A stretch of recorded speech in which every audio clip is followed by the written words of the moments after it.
ಹಗರಣದ ವಿಚಾರದಲ್ಲಿ ತನಿಖೆ ನಡೀತಾ ಇದೆ. ಆ ವಿಚಾರದ ಬಗ್ಗೆ ತಮಗೇನು ಮಾಹಿತಿ ಇದೆ? ಇಲ್ಲ, ನನಗೇನು ಮಾಹಿತಿ ಏನಿಲ್ಲ. ಬಟ್ ನಾನು ಟಾಸ್ಕ್ ಫೋರ್ಸ್ ಮುಖ್ಯಸ್ಥನಲ್ಲ ಅಷ್ಟೇ. ನಾನು ಟಾಸ್ಕ್ ಫೋರ್ಸ್ ಮುಖ್ಯಸ್ಥನಲ್ಲಕ್ಕೆ ಇಲ್ಲ.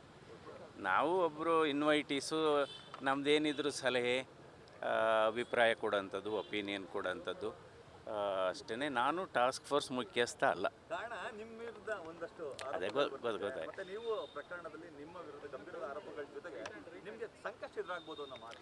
ಇಲ್ಲ ಸರಿ, ಫಸ್ಟ್ ಆಫ್ ಆಲ್ ನಾನು ಅದ್ರ ಮುಖ್ಯಸ್ಥನೇ ಅಲ್ಲ. ಓಕೆ.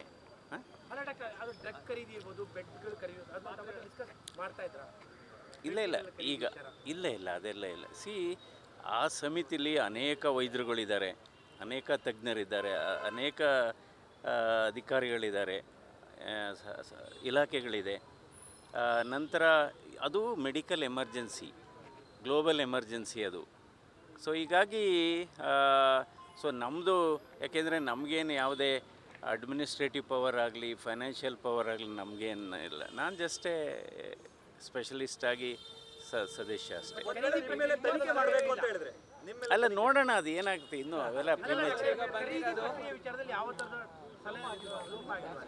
ನಮ್ಮದು ನಾನು ಹೇಳಿದ್ನಲ್ಲ, ನಾವು ಅದಕ್ಕೆ ನಮ್ಮದೇನಿದ್ರು ಸಲಹೆ.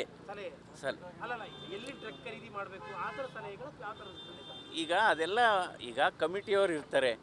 ಸೊ ನಮ್ಮದು ನಾವೇನು ನಮ್ದು ಯಾವುದು ನೇರವಾಗಿ ಯಾವುದು ಏನಿಲ್ಲ. ಓಕೆ. ಅಲ್ಲ, ನಿಮ್ಮ ವಿರುದ್ಧ ತನಿಖೆ ಆದ್ರೆ ನೀವು ತನಿಖೆ ಎದುರಿಸಲಿಕ್ಕೆ ಸಿದ್ಧನಾ ಅಂತ? ಅಲ್ಲ, ಅದನ್ನು ನೋಡೋಣ ಬಿಡಿ, ಅದು ನೋಡೋಣ ಮುಂದೆ. ಕರ್ನಾಟಕ ಮಾತ್ರ ಇಲ್ಲ, ಇಡೀ ದೇಶದಲ್ಲಿ ಬಿಜೆಪಿ JDS